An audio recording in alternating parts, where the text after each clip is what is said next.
18 now, in case you haven't heard, we've been telling you all week, people all across this country are making their plans for Monday's solar eclipse. The moon will move between the sun and the earth, blocking the sunlight and casting a shadow on the earth. For us, it's going to be about 75%. If you're in that area of totality, it'll be total darkness. Well, not total darkness, but it'll be very dark. You're seeing what the animation looks like right now, what we'll see on Monday. And while all of us are curious, you do need to take some serious precautions about protecting your eyes. Sunglasses won't work. Squinting your eyes won't work. Do not look into the sun. It's very dangerous. Dr. Lisa Dang with the LSU Department of Ophthalmology is in with some glasses. And you know, people were saying that they can't find these glasses anymore, but you found some at Walmart, and they're actually plastic. Yes. And they were $1. Yes.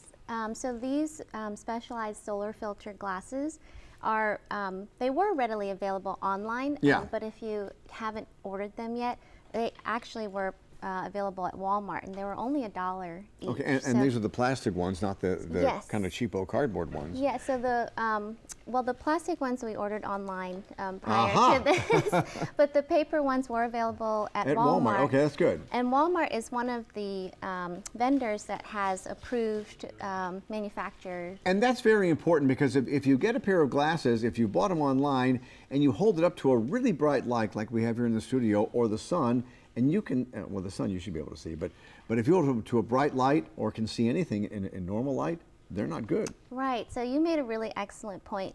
These are not the same as a regular pair of sunglasses. They're not even similar to the really dark sunglasses or the polarized ones. Those only block out about 50% of the sun's UV rays. But solar filter glasses block out about 99.9% of the rays.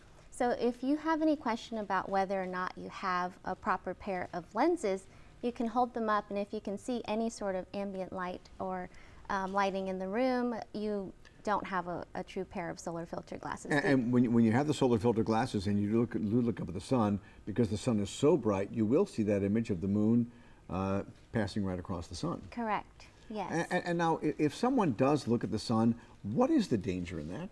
So staring at the sun directly as the moon passes over it can damage the retina, which is the light-sensitive part lining the back of your eye.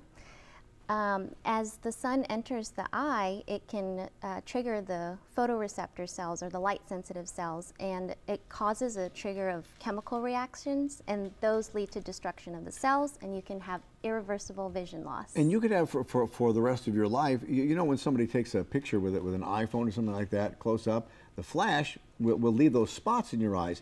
If you look at the sun, you can have those for the rest of your life. Exactly. Or even worse. Exactly. So that's a condition called solar retinopathy.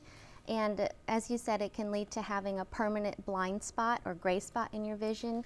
You can have overall decreased central vision, or you can have distortion of your vision. And if you haven't got some of the glasses, there are ways to take a couple pieces of paper and put a pinhole in it, and then, you know, let it come like this and watch it on that. Or a lot of TV networks will be carrying it live. LSU is doing a project we're going to talk about tomorrow on the show, about how they're launching a couple of balloons with 50 universities all across the country, and they'll be streaming live the actual solar eclipse way above the clouds in case it is cloudy here. Exactly. So there are, as you said, other safe ways to watch the eclipse or observe it, and one is the pinhole projection, and then you can enjoy it on television or seeing the shadows as But if you can, it is kind of cool to get the glasses, and you say they are still available at some stores. Yes. At Walmart. Yes. One important point we didn't talk about was that if you use a telescope or binoculars or cameras, so you cannot look through these devices if they don't have their own special filter. Right. So if you look, even with your solar glasses, through an unfiltered device, you can actually burn a hole through your glasses, and that can in turn permanently damage your eyes. Right. So very important to make sure you use the filters on those devices as well. All right, Doctor, thank you very much. And we're all going to be watching with the solar eclipse. After the break, we'll head to Charlottesville.